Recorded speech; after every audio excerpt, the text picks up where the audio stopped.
Hello friends, आप सभी का बहुत बहुत स्वागत है। और जैसा कि हमने पिछले वीडियो में ये बताया था कि जो चौथा टेस्ट होगा वो जीव विज्ञान की उप शाखाओं से संबंधित होगा। तो ये टेस्ट पेपर तैयार कर लिया गया है और आप देख रहे होंगे कि साइंस एंड टेक से काफ़ी ज़्यादा क्वेश्चंस पूछे जा रहे हैं आजकल एग्ज़ाम में। तो हम चाहते हैं कि एक पेपर, एक टेस्ट जो है साइंस का, वो तो आपको डेली मिलता रहे और बाकी सारे सब्जेक्ट्स हैं उनके भी टॉपिक वाइज हम टेस्ट पेपर बनाते रहेंगे। ठीक है ना? तो साइंस का एक एक टेस्ट आपको मिल जाया करेगा, रेगुलर मिल जाया करेगा और बाकी सारे जो हैं उसके भी टॉपिक्स। तो टॉपिक हम पहले ही बता देते हैं। जो पाँचवा और छठा जो टेस्ट होगा, एक तो भूगोल का होगा। भूगोल में भी आप ज्वालामुखी वाला चैप्टर जो है ना, वॉल्केनोज वाला, वो आप बहुत अच्छी तरीके से तैयार कर लीजिएगा। तो चाहे आप घटना चक्र से तैयार कर लें या फिर कोई भी बुक हो आपके पास हो, लूसेंट से अगर साइंस पढ़ रहे हो तो वो उससे तैयार कर सकते हैं। सॉरी, साइंस नहीं, भूगोल मतलब ज्वालामुखी वाला। तो किसी भी बुक से पढ़ लें, महेश वर्णमाल या जो भी पढ़ रहे हो आप, और उसका टेस्ट हम बना देंगे। उसके बाद साइंस वाला जो टेस्ट होगा उसमें भी जीव विज्ञान के ज़्यादा क्वेश्चन पूछे जाते हैं। तो पहले हम लोग जीव विज्ञान का टेस्ट मतलब जीव विज्ञान टॉपिक ख़त्म कर लेते हैं। तो जीव विज्ञान में आप वर्गीकी यानी वर्गीकरण वाला जो चैप्टर है ना, जिसमें उभयचर क्या होते हैं, सरीसृप क्या होते हैं, ये सब दिया गया है, वो वाला चैप्टर आप बहुत अच्छी तरीके से रिवाइज कर लें। ठीक है? तो अगले जो टेस्ट है ना, मतलब पाँचवा और छठा, वो ज्वालामुखी और वर्गीकी पर होगा। ठीक है? यानी भूगोल और साइंस का ही होगा। ठीक है, हम शुरू करते हैं आज वाला। क्वेश्चन नंबर पहला है कि जंतु विज्ञान के अंतर्गत अध्ययन किया जाता है।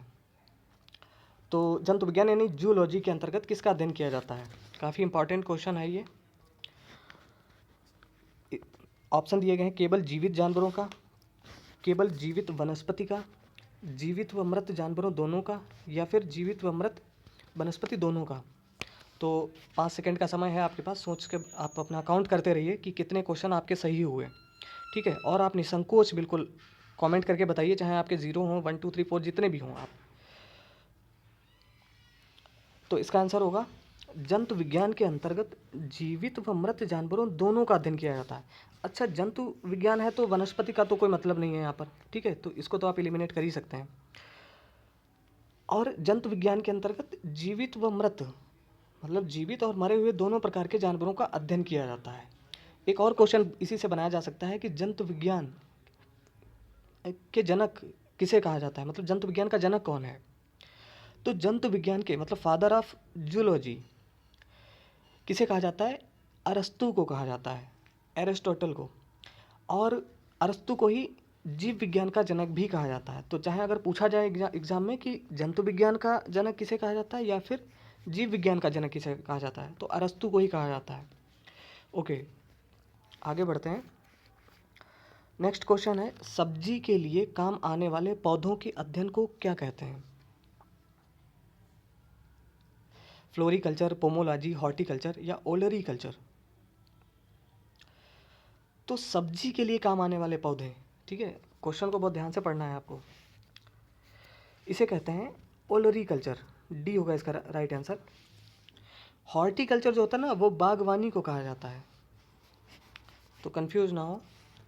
नेक्स्ट क्वेश्चन है लेक्सिकोग्राफी का संबंध किससे है? सुनने से चीज़ें बहुत ज़्यादा समय तक याद रहेंगी आपको, तो ध्यान से सुनते भी रहिए। लेक्सिकोग्राफी का संबंध है मानव शरीर की संरचना से, शब्दकोश के संयोजन से, डाक टिकट जमा करने से या भाषा की संरचना से। तो इसका आंसर होगा लेक्सिकोग्राफी का संबंध है शब्दकोश के संयोजन से। ठीक है, डिक्शनरी के संयोजन से। ओके, नेक्स्ट क्वेश्चन है मधुमक्खी पालन को क्या कहते हैं? काफ़ी इंपॉर्टेंट क्वेश्चन है, कई बार पूछा भी गया है। Sericulture, pisciculture, apiculture, floriculture? तो इसका आंसर होगा मधुमक्खी पालन को कहते हैं एपीकल्चर। एक ही जैसे नाम है तो कंफ्यूज हो जाते होंगे आपकी क्या कहते हैं। ठीक है, तो मधुमक्खी पालन को क्या कहते हैं? एपीकल्चर। नेक्स्ट क्वेश्चन है, आप अपना काउंट करते रहिए प्लीज़ कि कितने क्वेश्चन आपके सही हैं, मतलब आपको पता थे। तो इससे एक तो आपको पता चलता रहेगा कि आपकी तैयारी कैसी है, और दूसरा हमें भी पता चलता रहेगा कि क्वेश्चन का लेवल क्या है। नेक्स्ट क्वेश्चन है रेशम कीट पालन को क्या कहते हैं? ये भी काफ़ी इंपॉर्टेंट क्वेश्चन है, कई सारे एग्जाम्स में और कई बार पूछा जा चुका है। रेशम कीट पालन को क्या कहते हैं? टिश्यू कल्चर, सेरीकल्चर, इक्थियोलॉजी या विटिकल्चर? इसका आंसर होगा सेरीकल्चर, बी। तो रेशम कीट पालन को सेरीकल्चर कहते हैं। नेक्स्ट क्वेश्चन है, छिपकलियों के अध्ययन को क्या कहते हैं?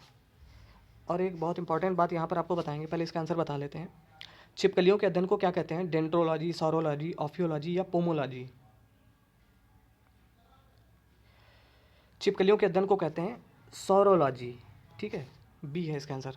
देखो यहाँ पर आपने देखा होगा कि अभी तक ऊपर हम लोग देख रहे थे कि किसी चीज़ के पालन को क्या कहते हैं। तो जब भी पालन शब्द हो ना तो कल्चर होगा वहाँ पर, आप इस चीज़ को याद रखें। और जब अध्ययन, मतलब ज़्यादातर मामलों में जब किसी चीज़ के अध्ययन के बारे में पूछा जाए तो लॉजी शब्द होगा, इस चीज़ को आप ध्यान में रखें, ठीक है ना। ओके, तो लॉजी यानी लॉगोस शब्द से ही उसका अर्थ होता है स्टडी, मतलब किसी चीज़ का अध्ययन। तो छिपकलियों के अध्ययन को कहते हैं सौरोलॉजी। नेक्स्ट क्वेश्चन है, अस्थियों के अध्ययन को क्या कहते हैं? यानी हड्डियों के अध्ययन को क्या कहते हैं? अस्थियों, ये हिंदी में एक शब्द है अस्थियों, और इसी से मिलता जुलता शब्द है ऑस्टियो, तो ऑस्टियोलॉजी इसका आंसर होगा, ठीक है। ये आपको याद रहेगा काफ़ी दिनों तक इस प्रकार से कि अस्थियों या ऑस्टियो, एक ही जैसा इसका प्रोनाउंसिएशन है, तो आप याद रखिए कि अस्थियों के अध्ययन को ऑस्टियोलॉजी कहते हैं। नेक्स्ट क्वेश्चन है, मछली पालन से संबंधित है क्या? अब देखो इस ऑप्शन में एक कल्चर है और बाकी सब लॉजी हैं, तो ऑब्वियस सी बात है आपने इसका आंसर ढूंढ लिया होगा। इसका आंसर होगा ए, पिसीकल्चर। तो मछली पालन, अच्छा मछली के अध्ययन को क्या कहते हैं?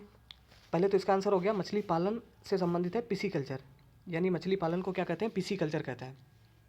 अगर क्वेश्चन होता कि मछलियों के अध्ययन को क्या कहते हैं तो इसका आंसर हो जाता इक्थियोलॉजी, बी हो जाता इसका आंसर, ठीक है। तो नेक्स्ट क्वेश्चन है, वृद्ध होने की प्रक्रिया के अध्ययन को क्या कहते हैं? मतलब जीर्ण हो जाने की प्रक्रिया को, अध्ययन को क्या कहते हैं?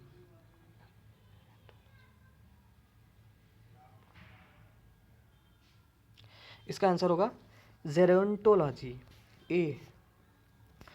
जेरोंटोलॉजी जो है वृद्ध होने यानी बूढ़े होने की प्रक्रिया के अध्ययन को कहते हैं। बुढ़ापा क्यों आता है इस बारे में जो अध्ययन किया जाता है उसको कहते हैं जेरोंटोलॉजी। नेक्स्ट क्वेश्चन है, फिलाटेलिस्ट, इसको प्लीज़ करेक्ट कर लीजिएगा, फिलटेलिस्ट नहीं फिलाटेलिस्ट है, मतलब ये है पूरा शब्द। फिलाटेलिस्ट क्या करता है?